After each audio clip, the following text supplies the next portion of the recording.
बहुत स्वागत है आपका वापस फिर से। हम डिस्कस कर रहे हैं UPSC mains general studies paper 2 का पार्ट 1 हम डिस्कस कर चुके हैं, जिसमें पॉलिटी और गवर्नेंस के बारे में हमारे सोर्सेज क्या रहेंगे, सिलेबस में क्या लिखा है उसको डिस्कस किया। Now we are discussing the part 2 of it. It is paper general studies paper 2 only. ये पेपर 2 के बारे में ही डिस्कशन चल रही है। We are not discussing paper 3, it's paper 2। So part 2 of this video. Part 1 का लिंक आपको डिस्क्रिप्शन में मिल जाएगा, वहाँ से आप पार्ट 1 के वीडियो को भी देख सकते हैं यदि आप चाहें तो। आईआर के बारे में डिस्कस करते हैं। तो सिलेबस में क्या लिखा है? India and it's neighbourhood relations, very important, bilateral, regional, global groupings and agreements involving India and or affecting India's interest। ध्यान से देखिएगा, जितने भी बाइलेटरल इंडिया के टॉक्स होते हैं दो देशों के साथ, इंडिया के किसी दूसरे देश के साथ, या रीजनल या किसी भी तरह की ग्लोबल ग्रुपिंग्स में जो अग्रीमेंट्स होते हैं, specifically those involving India and affecting India's interest, यानी कि कभी भी कोई दूसरे दो देश भी यदि कोई ऐसा अग्रीमेंट करते हैं या आपस में ऐसी कोई रिलेशन में आते हैं जो इंडिया के इंटरेस्ट को डायरेक्टली इम्पैक्ट करता है, तो you should know about it. You cannot say कि Australia and China are doing something and if it directly impacts India's interests, then you must know it. So, effects of policies and politics of developed and developing countries on India's interests. So, again, जितने भी देश हैं, चाहे वो developed हैं चाहे developing countries हैं, उनके एक्शंस और पॉलिसीज़ का क्या इफेक्ट इंडिया के इंटरेस्ट पे हो सकता है और इंडियन डायस्पोरा के ऊपर हो सकता है, इसके बारे में भी आपको जानना होगा। इंपॉर्टेंट इंटरनेशनल इंस्टीट्यूशंस, एजेंसीज, फोरा, देयर स्ट्रक्चर एंड मैंडेट। अलग अलग international institutions, bodies like you already know, UN, WTO, so various organization are there, और various parts of UN and United Nations की बहुत सारी bodies हैं, different blocks हैं, like there is BRICS, like there is ASEAN, then there is SAARC, then there is BIMSTEC and so on and so forth। कुल मिला के IR में आपको जो सबसे ध्यान रखने योग्य बात है वो ये है, it is always India's interests which are important to you. It doesn't matter where we are, it doesn't matter what ideology we belong to। For a good civil servant who is going to serve in foreign services, he must understand कि राष्ट्रहित ही सर्वोपरि होता है। तो India's interest, जहाँ जहाँ India के interest होंगे इंडियन, तो आपको उनके बारे में जानकारी पहले ही इकट्ठा करके रखनी है। You must know all those things. तो कुल मिला के ऐसा है, आईआर में आपको 3-4 चीज़ें पढ़नी है। वो सारी चीज़ें जहाँ हिंदुस्तान किसी दूसरे देश के साथ अपने रिश्ते ताल्लुकात को बना रहा है, उनके बारे में आपको जानना ज़रूरी है। यदि दो देश या कोई एक रीजनल ब्लॉक कुछ ऐसा इनिशिएटिव, ऐसी पॉलिसी बनाता है जो इंडियन इंटरेस्ट को अफेक्ट करती है, तो that you should know. And again, Indian interest जहाँ जहाँ भी इन्वॉल्व होंगे, दैट यू मस्ट नो। और जितनी भी ऑर्गेनाइजेशन है उनके बारे में आपको जानकारी और उनके मैंडेट के बारे में जानना होगा। What are your sources? There are different books, but I would recommend you to read this book, How India Sees the World. It is written by Shyam Sarangi. He was an IFS officer. वो India के ambassador रह चुके हैं बहुत सारी countries को। ये book मैंने खुद भी पढ़ी है, लेकिन इसके अलावा बहुत सारी किताबें हैं, जैसे राजीव सीकरी की एक किताब है, शशि थरूर की है, और रिसेंट हमारे जो फॉरेन मिनिस्टर हैं इंडियाज़ वे, उन्होंने बुक लिखी है India's way, S Jaishankar. Very famous book, but I would not recommend these 3 books because of various reasons which I'm mentioning over here। Rajiv Sikri की जो किताब है, राजीव सीकरी की किताब, ये काफ़ी पुराने किताब है, पुराना एडिशन है, तो ये आपको एक अच्छा पर्सपेक्टिव तो ज़रूर देगी इंडियन फॉरेन पॉलिसी के ऊपर, लेकिन ये 2007-8 के दौर पे आके ख़त्म हो जाएगी। उसके बाद की जो डेवलपमेंट्स हैं, जो आपके एग्जाम के पॉइंट ऑफ व्यू से इंपॉर्टेंट है, वो आप मिस कर जाएंगे। यदि आप राजीव सीकरी पढ़ते हैं तो आपको करंट अफेयर्स को पढ़ के अपने आप फर्दर उसको सप्लीमेंट करना पड़ेगा। शशि थरूर की बुक के साथ भी यही प्रॉब्लम है, पैक्स इंडिका, कि वो भी काफ़ी पुराने दौर के लिए लिखी गई, because mostly they cater towards UP1 और हाफ ऑफ UP2, उसके बाद का उसमें ज़्यादा मेंशन नहीं किया गया। एस जयशंकर की किताब बहुत रिसेंट किताब है, लेकिन ये मैं पढ़ने के लिए आपको रेकमेंड नहीं करूँगा, because I have read many books on IR, और मेरे वो डिप्लोमेटिक रिलेशंस जो इंडिया के, that has been my hobby. मुझे अच्छा लगता है इनके बारे में पढ़ना, बट इस किताब को मैं रेकमेंड नहीं करूँगा। मुझे भी पढ़ने के बाद लगा ये किताब बहुत ही डिफरेंट पर्सपेक्टिव से लिखी गई है, काफ़ी डिफ़िकल्ट शब्दों का प्रयोग किया गया, और एक तरह की किताब है जिससे आपको डिसाइफर करना पड़ेगा। मतलब एक स्टूडेंट के लिए समझना काफ़ी मुश्किल होगा, because he is the foreign minister of India, so वो इतना खुल के अपने शब्दों को नहीं कह सकते हैं, because you understand there are certain rules in the world of diplomacy कि आप खुल के अपनी बातों को नहीं कहते हैं, आप मतलब पहेलियों में कुछ चीज़ें कह देते हैं, other countries are reading between the lines और उसका मीनिंग निकालने की वो कोशिश करते हैं. दैट इज़ वाई ये बुक आपके काम की नहीं है. You just have to read this book, brilliantly written. Latest edition 2016-17 तक शायद ये सारी डेवलपमेंट्स को केटर करता है. बहुत अच्छे से लिखी गई है. आपको इंडिया की पास्ट और हमारा ये जो फर्स्ट टॉपिक था नेबरहुड वाला, ये काफ़ी अच्छे से डील करती है इस इंडियाज़ वर्ल्ड जो बुक है, sorry not how India sees the world. तो इस बुक को आप ज़रूर एक बार पढ़िएगा, काफ़ी अच्छा आपको पर्सपेक्टिव मिलेगा. देन एक ऐसा सोर्स बताने जा रहा हूँ जो ब्रिलियंट दी बेस्ट सोर्स है किसी भी बच्चे के लिए. अगर आपको लगता है कि IR पढ़ना मुश्किल है तो प्लीज़ IDSA को ज़रूर पढ़िएगा, idsa.in.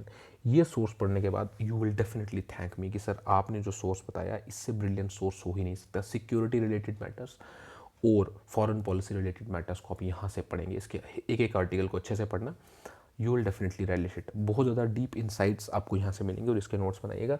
You will definitely feel very confident after reading IDSA. Then after that I would recommend you to read and watch Rajya Sabha TV India's world. एक वीकली प्रोग्राम आता है राज्यसभा टीवी पे, इंडियाज़ वर्ल्ड. हर हफ्ते में एक बार आप इसको भी देख सकते हैं. ऑलरेडी देश देशांतर और द बिग पिक्चर जो है वो डेली प्रोग्राम्स है, वो तो मैं आपको रेकमेंड कर ही चुका हूँ. उसके अलावा current affairs from insights on India, इसको भी आप पढ़िएगा क्योंकि करंट अफेयर तो आपको पता है रोज़ ही आपको पढ़ना है, उसका तो कोई चारा है ही नहीं. But finally I would recommend one more channel, काफ़ी अच्छा है. मैं रिसेंटली पिछले 1 साल से इसको देखता रहा हूँ, मुझे आदत सी पड़ गई है. वयान वर्ल्ड इज़ वन न्यूज़ का एक चैनल है. उसका एक शो आता है रात को, Gravitas. You watch it on YouTube. अच्छा खासा कवरेज, 8 से 10 जो टॉपिक्स हैं ग्लोबल न्यूज़ के, और मोस्टली मैंने देखा है कि इनके जो टॉपिक्स होते हैं वो उसी तरह से कवर किए जाते हैं कि इंडिया को सेंटर में रख के. ये जो पॉइंट था, ये जो हमारे यहाँ पॉइंट था इंडियाज़ इंटरेस्ट, कि इंडिया के इंटरेस्ट को सेंटर में रख करके ये वायान के जो ग्रेविटास वाला फंक्शन है, ये प्रोग्राम जो आता है, तो इसको भी आप ज़रूर देखिएगा, आपको अच्छा लगेगा. आई मस्ट टेल यू, ये IR वाला जो पोर्शन है ये पढ़ने में बहुत मज़ा आता है, बहुत अच्छा लगेगा आपको ये चीज़ें पढ़ के. तो इन सोर्सेज के बियॉन्ड आप नहीं जाएंगे. Look, I have given you one thing, single book, 250 to 300 pages की किताब है, और ये आर्टिकल छापने वाला IDSA. इसमें भी रोज़ आर्टिकल नहीं आएगा, you will get articles after a few days, तो this will help you a lot. Then Rajya Sabha TV weekly programme आपको देखना है. इनसाइट्स ऑन इंडिया से रोज़ करंट अफेयर पढ़ रहे हो, आप कोई स्पेशल नहीं कर रहे, you are not doing anything special and different. जो आप रूटीन में रोज़ के करंट अफेयर बना रहे हो उसमें ही आप IR की एक सेक्शन आपकी जो नोटबुक में होगी, जैसा कि मैंने करंट अफेयर के वीडियो में बताया था कि आप IR की एक सेक्शन बनाएंगे और उसमें कंट्री वाइज अपनी न्यूज़ को लिखेंगे.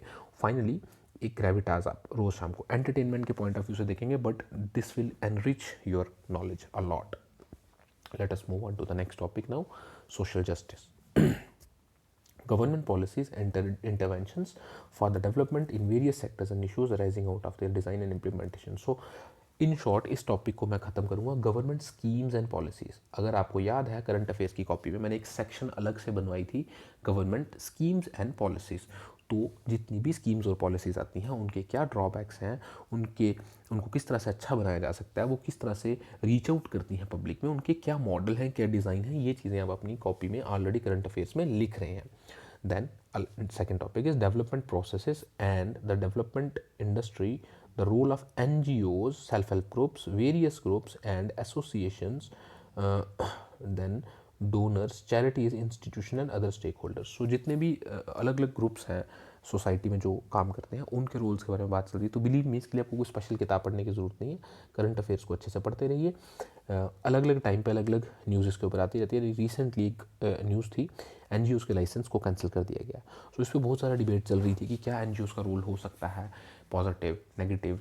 तो बहुत सारे न्यूज़पेपर्स ने दिनों दिन तक इसको कवर किया था. तो इतना ज़्यादा इससे हमें मतलब इंसाइट मिली इस सेक्टर के बारे में. और finally there were questions asked in UPSC mains, और मुझे लगा कि ये तो डायरेक्टली न्यूज़पेपर में जो डिस्कस किया जा रहा था वहीं से आ गया. तो उस तरह से ये जो टॉपिक है आपको करंट अफेयर से ही कवर हो जाएगा.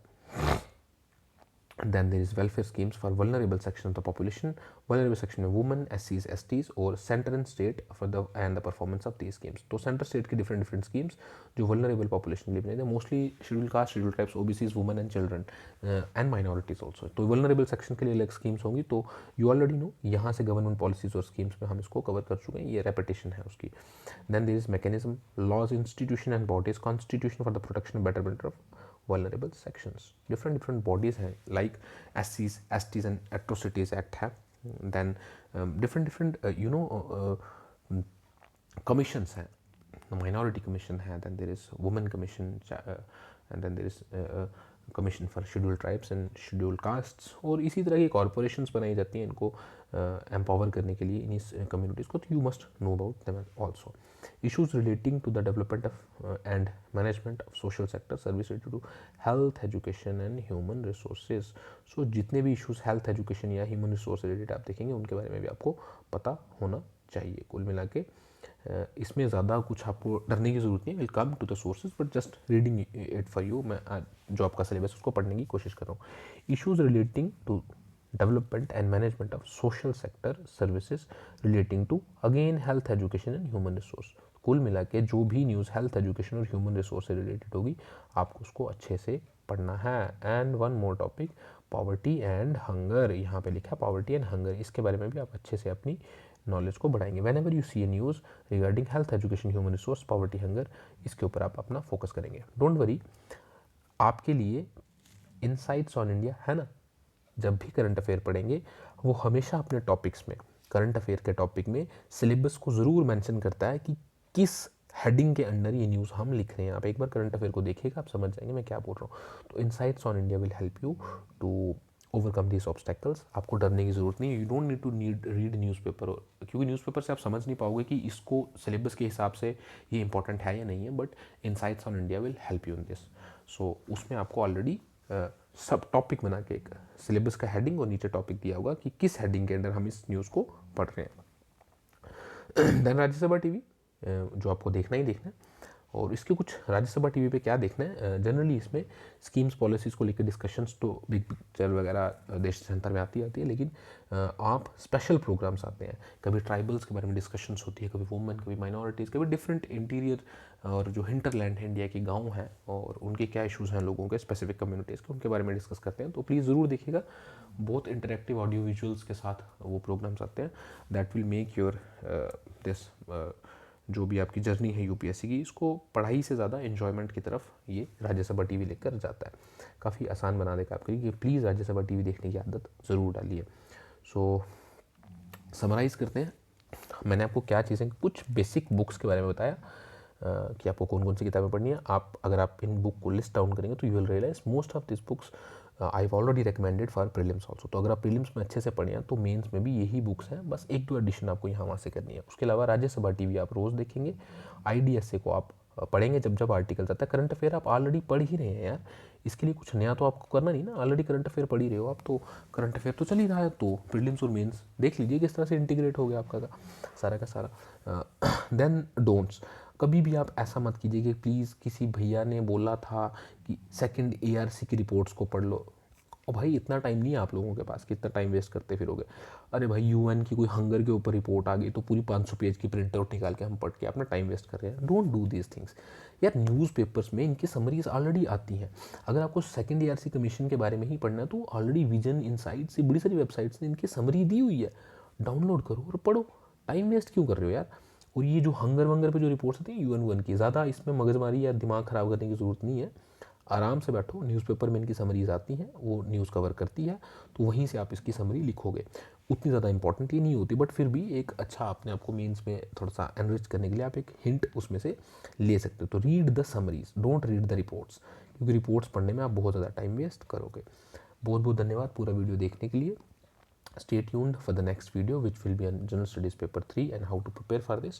Subscribe and like. Don't forget to subscribe and like, because that gives me a lot of encouragement to make better videos. And if you have any questions and if you want to give me some feedback, do comment and do message me on Telegram also. And my ID for Telegram is ADI_2610. I think it is clear.